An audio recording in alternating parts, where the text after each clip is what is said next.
નમસ્કાર ગુજરાતના અધિકારી મિત્રો, આજે આપણે જોવાના છે 24 ઓગસ્ટ 2025નું મોસ્ટ ઇમ્પોર્ટન્ટ કરંટ અફેર। તે પહેલાં ખાસ કરીને ચેનલ ઉપર નવા હોય તો ચેનલને સબસ્ક્રાઈબ કરી લેવી, વિડીયો પસંદ આવે લાઈક કરવો અને તમારા મિત્રો સુધી અવશ્યથી શેર કરી દેવો। તો ચલીએ આજના ઇમ્પોર્ટન્ટ ક્લાસની આપણે શુભ શરૂઆત કરી દઈએ। તો ભારતે અગ્નિ-5 બેલિસ્ટિક મિસાઇલનું સફળતાપૂર્વક પરીક્ષણ ક્યાં કર્યું છે? તો ઓડિશાના ચાંદીપુર ખાતે આ પરીક્ષણ સફળ કર્યું છે। તો ઓડિશાના ચાંદીપુર ખાતે ઇન્ટિગ્રેટેડ ટેસ્ટ રેન્જિંગની મધ્ય અંતરે બેલિસ્ટિક મિસાઇલ અગ્નિ-5નું સફળતાપૂર્વક પરીક્ષણ કર્યું છે। યાદ રાખવું, અગ્નિ-5ની માહિતી લઈએ તો તે એક ઇન્ટરમીડિયમ રેન્જ બેલિસ્ટિક મિસાઇલ છે। આમાં પરમાણુ હથિયારો પર ઉપયોગ કરી શકાય છે અને વિકાસ તો કે સંરક્ષણ અને સંશોધન વિકાસ સંગઠન એટલે કે DRDOએ આની રચના કરી છે। ઉત્પાદન ભારત ડાયનેમિક લિમિટેડે કર્યું છે, એટલે કે એની રેન્જ તો કે 5000થી 5500 કિલોમીટરની છે। તો ખાસ ઇમ્પોર્ટન્ટ ધરાવે અગ્નિ-5 મિસાઇલ યાદ રાખવી। હવે આ તો કે integrated guidance missile development programme જે અબ્દુલ કલામે શરૂ કર્યો હતો ને, એના અંતર્ગત આને વિકસાવવામાં આવી હતી। ભારત પાસે મિસાઇલ વિકાસ કાર્યક્રમ હતો જેની શરૂઆત 1982થી 83 ડૉક્ટર APJ અબ્દુલ કલામે કરી હતી અને 2008માં આને સમાપ્ત પણ કરી દીધો હતો। હવે આ મિસાઇલો છે ને એમાં થોડું અપગ્રેડ કરે છે, એનું પાછું લોન્ચિંગ કરે છે, તો એવી રીતના છે। આના અંતર્ગત 5 મિસાઇલોનું ઉત્પાદન થાય છે: પૃથ્વી, અગ્નિ, ત્રિશુલ, આકાશ અને નાગ। તો ખાસ આ પ્રોગ્રામ વિશે તમે વિજ્ઞાન અને ટેકનોલોજીમાં ભણતા જ હશો। ત્યારબાદ ગુજરાતના કયા શહેરમાં કોમનવેલ્થ વેઇટલિફ્ટિંગ ચેમ્પિયનશિપ 2025 શરૂ થઈ? તો અમદાવાદમાં શરૂ થઈ ગઈ છે આ ગેમ। તો આગામી કોમનવેલ્થ સિનિયર, જુનિયર અને યુથ વેઇટલિફ્ટિંગ ચેમ્પિયનશિપ 28 દેશોના 291 ખેલાડીઓ મેડલ સ્પર્ધા કરશે અમદાવાદ ખાતે। અને ભારતીય વેઇટલિફ્ટિંગ ફેડરેશનને શુક્રવારે જણાવ્યું કે બાંગ્લાદેશ આ ટુર્નામેન્ટમાં ભાગ નથી લેતો, એને ઇનકાર કરી દીધું, તો એ પોઈન્ટ પર નોંધવો। આ કાર્યક્રમ 25થી 30 ઓગસ્ટ દરમિયાન અહીં યોજાશે, એટલે કે અમદાવાદમાં યોજાશે। આ ચેમ્પિયનશિપ ગ્લાસ્કોમાં જે યોજાનારી 2026ની કોમનવેલ્થ ગેમ્સ છે ને, એની ક્વોલિફાઈ ઇવેન્ટ છે અને શહેર નારપુરા વિસ્તાર નવા બનેલા વીર સાવરકર સ્પોર્ટ કોમ્પ્લેક્સ અમદાવાદ ખાતે યોજાઈ રહી છે। તો ખાસ આ ઇમ્પોર્ટન્ટ પોઈન્ટો નોંધવા। અમદાવાદ ઘણું ચર્ચામાં છે કારણ કે અહીંયા એશિયન એક્વિપેટ ચેમ્પિયનશિપ સપ્ટેમ્બર-ઓક્ટોબર 2025માં એ પછી અમદાવાદમાં જ યોજાવાની છે, એટલે 3-4 ગેમો રમાડવાનું છે અમદાવાદ એશિયન વેઇટલિફ્ટિંગ ચેમ્પિયનશિપ 2026 રમાડશે। તીરંદાજી એશિયન પેરા કપ જે વર્લ્ડ રેન્કિંગ ટુર્નામેન્ટ 2026 રમાડવાનું છે। વર્લ્ડ પોલીસ અને ફાયર ગેમ 2029 અમદાવાદ અને ગાંધીનગર બંનેમાં યોજાશે। કોમનવેલ્થ ગેમ 2030 માટે ભારતની સફળતા બોલી બાદ અમદાવાદને યજમાન શહેર તરીકે પસંદ કરવામાં આવ્યું છે। આના વિશે પણ આપણે માહિતી લીધી હતી। તો આ 4-5 ગેમોમાં ચર્ચામાં છે, તો યાદ રાખવું અમદાવાદને। ત્યારબાદ વિશ્વ સ્પર્ધાત્મકતા રેન્કિંગ 2025માં ભારતે કયો ક્રમ મેળવ્યો છે? તો ગયા વર્ષે ભારતનો 39મો હતો, આ વખતે 41મો, તો 2 સ્થાન સરકી ગયું। તો institution of management development world comprehension રેન્કિંગના તાજેતરના અહેવાલ મુજબ સ્વિટ્ઝરલેન્ડ 100 પોઈન્ટ મેળવી અને પ્રથમ નંબરે છે। વિશ્વભરમાં સૌથી વધુ સ્પર્ધાત્મક અર્થતંત્ર તરીકે સ્થાન જાળવી રાખ્યું છે સ્વિટ્ઝરલેન્ડે। અને રેન્કિંગ દેશોનું મૂલ્ય, તેના અર્થતંત્ર પ્રદર્શન, સરકારી કાર્યક્ષમતા, વ્યવસ્થાકિક કાર્યક્ષમતા અને માળખાગત સુવિધા આધાર રાખે છે। સિંગાપુર 99.44% સ્કોર સાથે બીજા ક્રમે, હોંગકોંગ ત્રીજા ક્રમે છે। ભારત તો કે 69 દેશોના 2 સ્થાન નીચે સરકી ગયું અને 41મા ક્રમે છે। તો ખાસ ભારતનો ક્રમ જુઓ અને પ્રથમ ક્રમે સ્વિટ્ઝરલેન્ડ છે। ઇન્સ્ટિટ્યુશન ફોર મેનેજમેન્ટ ડેવલપમેન્ટ દ્વારા બહાર પાડેલું એક રેન્કિંગ છે, તો આ બધી જોવું। ત્યારબાદ રિયલ મની ગેમિંગ પ્રતિબંધ બિલ 2025 જે પસાર થઈ ગયું, કયા ક્ષેત્રને નુકસાન કરશે? તો પે ટુ પ્લે ટેક્સ આ ગેમિંગને નુકસાન કરશે। ટૂંકમાં જે પ્લે કરીને ગેમો રમાતી હોય ને, પેમેન્ટ કરીને, એ ટાઈપની। તો ઓનલાઈન ગેમિંગના પ્રમોશન અને રેગ્યુલેશન બિલ 2025 ગુરુવારે રાજ્યસભામાંથી પસાર થઈ ગયું। હવે ખાલી રાષ્ટ્રપતિ સાઇન કરી દે એટલે કાયદો બની જાય, કારણ કે સરકાર રિયલ મની ગેમ્સ પર ઝડપથી પ્રતિબંધ મૂકવા માટે આગળ વધી રહ્યું છે।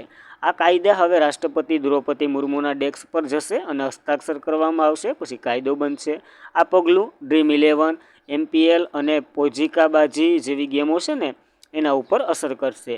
જે પ્રવૃત્તિ પે ટુ પ્લે ટેક્સ આધારિત ગેમિંગ છે ને, એના ઉપર રાતોરાત કચડી નાખવામાં આવી રહી છે આ ગેમોને, તો યાદ રાખવું।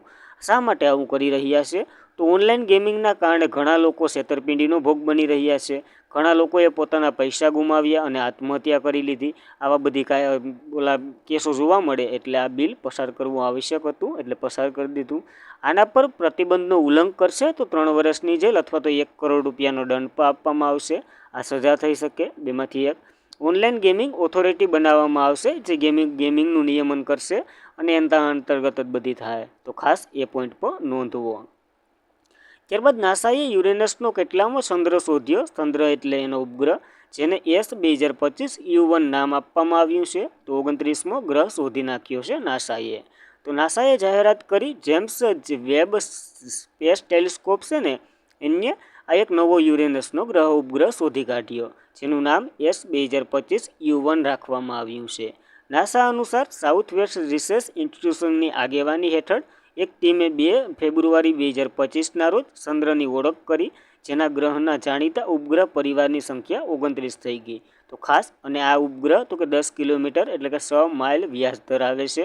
તો ખાસ સૌથી મોટો તો ન કહી શકાય પણ મીડિયમ રેન્જનો છે. જેમ્સ વેબ સ્પેસ ટેલિસ્કોપ્સની વાત કરીએ, જેને શોધ્યો એ નાસાનું છે.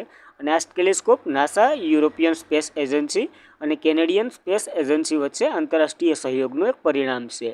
ડિસેમ્બર 2021માં લોન્ચ કર્યું હતું આને. અત્યાર સુધીનું સૌથી મોટું, સૌથી શક્તિશાળી ઇન્ફોસિસ સ્પેસ ટેલિસ્કોપ છે. એટલા માટે IMP, કારણ કે સૌથી મોટું છે. અને જ્યારે ઉપગ્રહની જ વાત આવી તો બીજા ઉપગ્રહ જોઈ લઈએ ઘણાય. ગેનીમેડ તો કે આપણા સૌરમંડળનો સૌથી મોટો ઉપગ્રહ છે, જે કેનો છે તો કે ગુરુનો છે. જ્યારે ટાઇટન ચંદ્રનો છે અને એ બીજા નંબરનો સૌથી મોટો છે. ફક્ત 2 ગ્રહો એવા છે જેને કોઈ ચંદ્ર નથી, બુધ અને શુક્રને. નગર પૃથ્વીને એક છે ચંદ્રમાં. જ્યારે શનિ સૌથી વધુ કુદરતી ઉપગ્રહ ધરાવે છે, 287 જેટલી સંખ્યાઓ છે. તો ખાસ આ પોઈન્ટો નોંધવા ઉપગ્રહને લગતા. ત્યારબાદ ભારતની પ્રથમ જાહેર ક્ષેત્રની બેંક કઈ બની ગઈ છે, જેણે તેની કોર્પોરેશન વેબસાઇટ સુરક્ષિત બેંક ઇન ડોમેન પર સ્થળાંતરિત કર્યું છે? તો પંજાબ નેશનલ બેંક બની ગઈ છે સુરક્ષિત. તો સરકારની માલિકીની પંજાબ નેશનલ બેંક એ મંગળવારે જણાવ્યું કે RBIના પરિપત્ર અનુસાર institution for domestic and research and banking ટેકનોલોજીના માર્ગદર્શન હેઠળ તેમને કોર્પોરેશન વેબસાઇટ બેંક ઇન એટલે કે ડોમિનિયમ છે એ પર સફળતાપૂર્વક સ્થળાંતર થઈ ગયું. શા માટે આવું કર્યું? તો કે સુરક્ષા માટે, વધારે પડતી સુરક્ષા મળે એના માટેનું છે, એ યાદ રાખવું. પંજાબ નેશનલ બેંકની વાત કરીએ, 1894માં એની રચના થઈ હતી. મુખ્ય મથક દિલ્હી ખાતે છે. MD અને CEO અશોક ચંદ્રા છે. અને ટેગલાઇન તો કે જે નામ પર તમે બેંક કરી શકો છો, એવી ટેગલાઇન છે. તો ખાસ પંજાબ નેશનલ બેંક યાદ રાખવી. ત્યારબાદ ગવર્નન્સ પર 28મી રાષ્ટ્રીય પરિષદનું આયોજન અથવા તો યજમાન રાજ્ય કયું છે? તો આંધ્રપ્રદેશના વિશાખાપટ્ટનમમાં યોજાવાની છે આ ઇવેન્ટ. તો ગવર્નન્સ પર 28મી રાષ્ટ્રીય પરિષદ 22થી 23 સપ્ટેમ્બર 2025ના રોજ આંધ્રપ્રદેશના વિશાખાપટ્ટનમમાં યોજાવાની છે. તેનું આયોજન વહીવટી અને સુધારણા જાહેર ફરિયાદ વિભાગ અને ઇલેક્ટ્રોનિક અને માહિતી ટેકનોલોજી મંત્રાલય આંધ્રપ્રદેશના સહયોગથી કરી રહ્યું છે. IIM વિશાખાપટ્ટનમ આ પરિષદ માટે જ્ઞાન ભાગીદારી રહેશે. તો ખાસ એ પણ યાદ રાખવું. થીમ પાસે વિકસિત ભારત, નાગરિક સેવા અને ડિજિટલ પરિવર્તનની થીમ સાથે આ યોજાવાની છે. આ કોન્ફરન્સ ગવર્નન્સ 2025માં રાષ્ટ્રીય પુરસ્કારો પણ આપવામાં આવશે. તો એ પણ IMP થાય. અને પ્રથમ વખત 1997માં હૈદરાબાદમાં પહેલી વેલી ભરાણી હતી, 28મી છે. તો ખાસ એટલા પોઈન્ટો યાદ રાખવાના લગતા. ત્યારબાદ વર્લ્ડ બોક્સિંગ ચેમ્પિયનશિપ 2025 સ્પર્ધા કયા દેશમાં યોજાવાની છે? પ્રથમ છે અથવા તો પહેલી છે, એટલા માટે ઇંગ્લેન્ડમાં યોજાવાની છે આ ગેમ્સ. તો આ કેલેન્ડર કેન્દ્રબિંદુ સપ્ટેમ્બર ઇંગ્લેન્ડના લિવરપૂલમાં યોજાનારી વર્લ્ડ બોક્સિંગ ચેમ્પિયનશિપ 2025, જે વર્લ્ડ બોક્સિંગ દ્વારા આયોજિત ઓલિમ્પિક પુરુષ અને મહિલા પ્રથમ વૈશ્વિક ચેમ્પિયનશિપ હશે, જેમાં 4 વર્લ્ડ બોક્સિંગ કપ ઇવેન્ટ અને ઓલિમ્પિક પુરુષ અને મહિલા 2025 પ્રથમ વર્લ્ડ બોક્સિંગ ચેમ્પિયનશિપનો સમાવેશ થશે. એ વગેરે ઇવેન્ટો છે, એ જરા યાદ નથી રાખવાની. યોજાવાની ક્યાં છે? તો ઇંગ્લેન્ડમાં, એ યાદ રાખવું. વર્લ્ડ બોક્સિંગની વાત કરીએ, 13 એપ્રિલ 2023ના રોજ એની રચના થઈ હતી. મુખ્ય મથક લોસન, સ્વિટ્ઝરલેન્ડમાં છે. તો ખાસ એક પોઈન્ટ યાદ રાખવો. 2025માં આની પહેલી આવૃત્તિ અને 2027ની બીજી આવૃત્તિ યોજાવાની છે. એની તારીખ આપી દીધી. અસ્થાના કઝાકિસ્તાનમાં યોજાશે.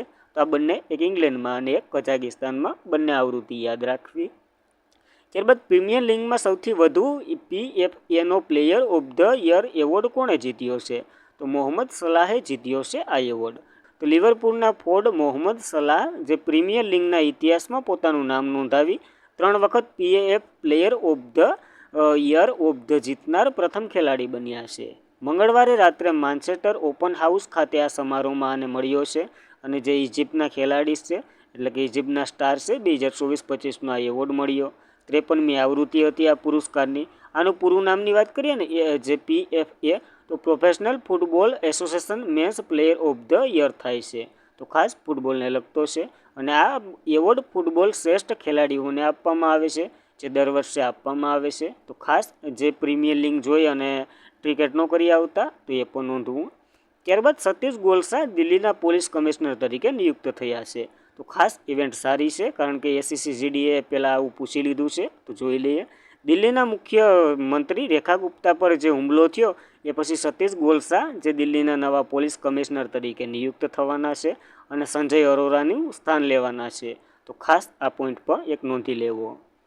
અને આજના માટે એટલું જ હતું. ખાસ કરીને મિત્રો વિડીયો પસંદ આવે લાઇક કરવો, તમારા મિત્રોને શેર કરવો, ચેનલ પર પ્રથમ વખત હોય તો અવશ્યથી સબસ્ક્રાઈબ કરી લેવી. માહિતી પસંદ આવતી હોય તો એક સારી એવી કોમેન્ટ કરી દેવી.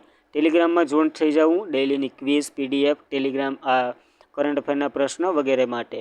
તો ધન્યવાદ. આજના માટે એટલું જ હતું. Thank you for watching this video. જય હિન્દ, જય ભારત.